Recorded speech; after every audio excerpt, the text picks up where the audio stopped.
এই মুহূৰ্তত মই উপস্থিত আছোঁ জোনাইৰ মাইদাংচিৰিত। বড়োসকলৰ যি লোকবাদ্য চেৰজা নিজ হাতেৰে নিৰ্মাণ কৰি এজন ব্যক্তি চৰ্চাত আহিছেহি। সকলোৱে পৰিচিত হৈ পৰিছে তেখেতক। আৰু যিসকলৰ বড়ো সমাজৰ যি লোকবাদ্য চেৰজাক তেওঁ নিজ হাতেৰে নিৰ্মাণ কৰে আৰু নিজে খুব সুন্দৰকৈ বজাব জানে।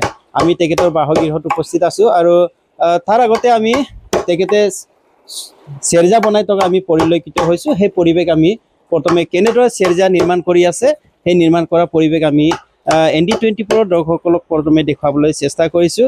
এয়াই হৈছে চেৰজা, যি বড়োসকলৰ লোকবাদ্য যন্ত্ৰ চেৰজা। যি লোকবাদ্য যন্ত্ৰ নহ'লে বড়োসকলৰ কিছু যি সাংস্কৃতিক দিশ, সেই সাংস্কৃতিক দিশত বিশেষকৈ এই চেৰজা আমি ব্যৱহাৰ কৰা দেখিবলৈ পোৱা যায়।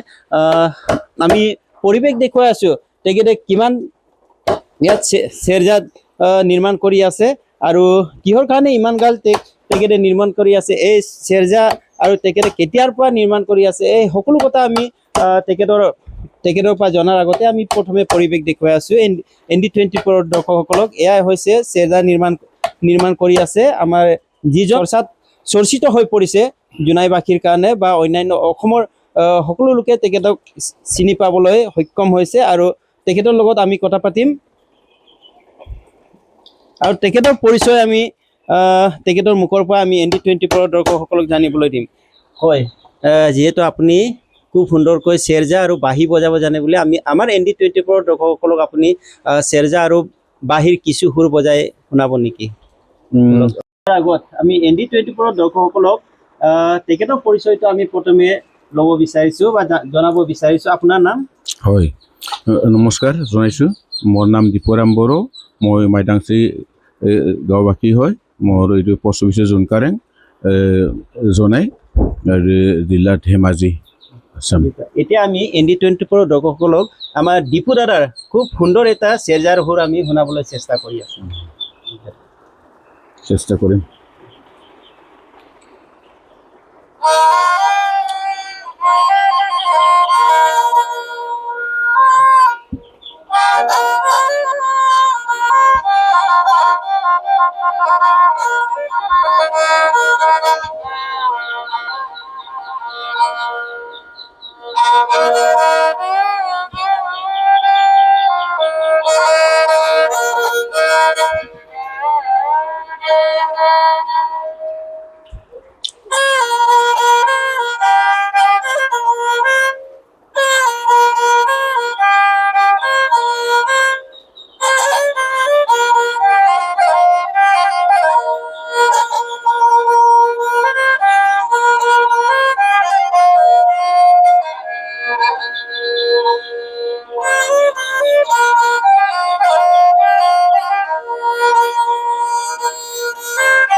খুব সুন্দৰ।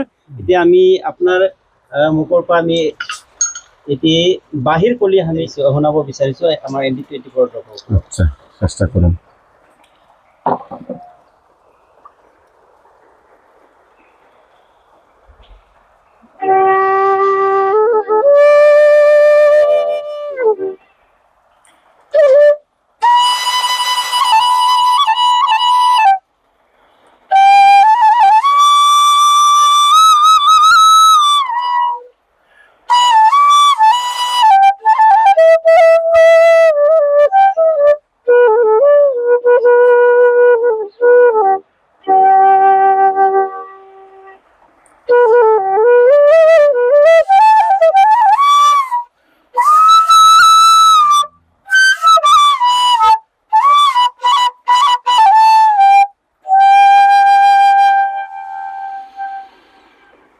খুব সুন্দৰ কলি। যিহেতু আপুনি এই চেৰজা বনোৱা বা বজোৱা এই কাম কেতিয়াৰ পৰা আপুনি আৰম্ভ কৰিছিল? ক্লাছ 9 ক্লাছ 10ৰ পৰাই মই এইটো চৰ্চা কৰি আহিছোঁ। এইটোৱে আৰু তাৰপিছত আজিলৈকে মই কৰি আছোঁ। কথাটো হ'ল মোৰ প্ৰেক্টিকেল মই জীৱনত মাষ্টাৰ পোৱা নাই, মোক দেখাই অহা নাই।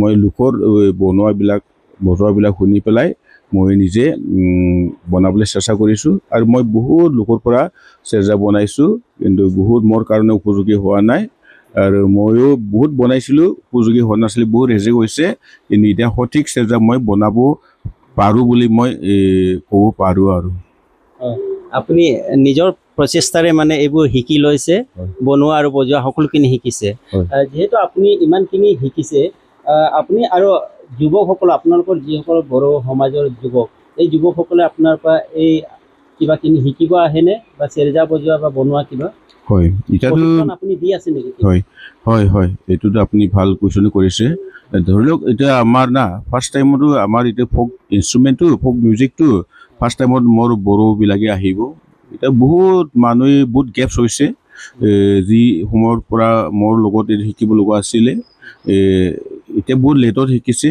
বহুত ল'ৰাবিলাকে মোৰ লগত বজাবও শিকিছে আৰু বনাবলৈ শিকাই আছে মই শিকাই আছোঁ তেখেতসকলে শিকিছে আৰু কেইজনমান মানুহে এক্সপাৰ্ট হৈছে বজাবলৈ এক্সপাৰ্ট হৈছে যিহেতু ইমান বছৰৰ পৰা আপুনি এই বাদ্যযন্ত্ৰৰ লগত লাগি আছে লোকবাদ্যযন্ত্ৰৰ লগত লাগি আছে বা আপুনি বিভিন্ন অনুষ্ঠানত আপুনি চেৰজা বজাই দেখুৱাইছে বা সমাজত সেৱা আগবঢ়াইছে এনে ক্ষেত্ৰত আপোনাক অসম চৰকাৰৰ পৰা বা অথবা আপোনালোকৰ যি BTAD আপোনালোকৰ দুটাকৈ কাউন্সিল আছে এই কাউন্সিলৰ পৰা আপোনালোকে কিবা আপুনি সহায় সহযোগিতা পাইছে নাই শিল্পী হিচাপে হাইঠতেতো মই বড়ো কাউন্সিল বা BTADৰ পৰা মই একো পোৱা নাই আৰু পাবলৈ মই আশাও কৰা নাই মোৰ সক্ষমো হোৱা নাই মই ভাবোঁ সময় দিব সময় যদি মোক প্ৰেফাৰ কৰিব তেতিয়াহ'লে মই দুটা কাউন্সিলৰ পৰা কিবা এটা পাব বুলি মই আশা কৰিছোঁ কিন্তু মই কিবা এটা পাবৰ কাৰণে মই চৰ্চা কৰা নাই মই সংগীতটো ভাল পাওঁ নিজৰ ফ'ক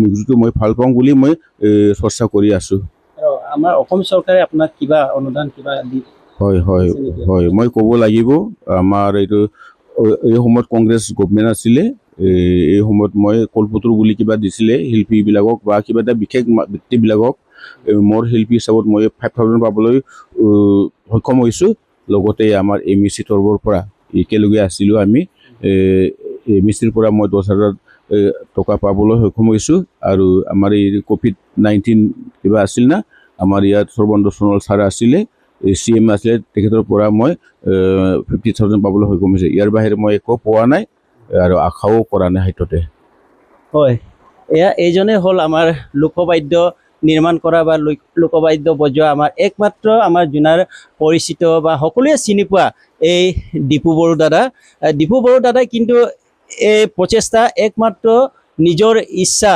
নিজৰ যি ভাৱনা সেইখিনিক মানে কিবা কৰিব পুৰাবৰ কাৰণে সেইবোৰ আগবঢ়াই নিছে তেখেতে নিজৰ কাউন্সিল দুটাকৈ আছে যদিও মানে আজিলৈকে কাউন্সিলৰ পৰা একো এটা পাবলৈ সক্ষম হোৱা নাই বুলি আমাক জানিব দিছে আৰু আশাও কৰা নাই কিন্তু নিজৰ যি ইচ্ছা এই ইচ্ছাখিনি পূৰণ কৰিবলৈ বা আগলৈকে যি এই লোকবাদ্যযন্ত্ৰ জীয়াই ৰাখিবৰ কাৰণে এখেতে অহৰহ প্ৰচেষ্টা চলাই গৈছে আমি ND24 দৰ্শকসকলক আমি জোনাৰ এই দীপু দাদাৰ যি তেখেতৰ যি প্ৰতিভা সেই প্ৰতিভা আমি দেখাবলৈ চেষ্টা কৰিলোঁ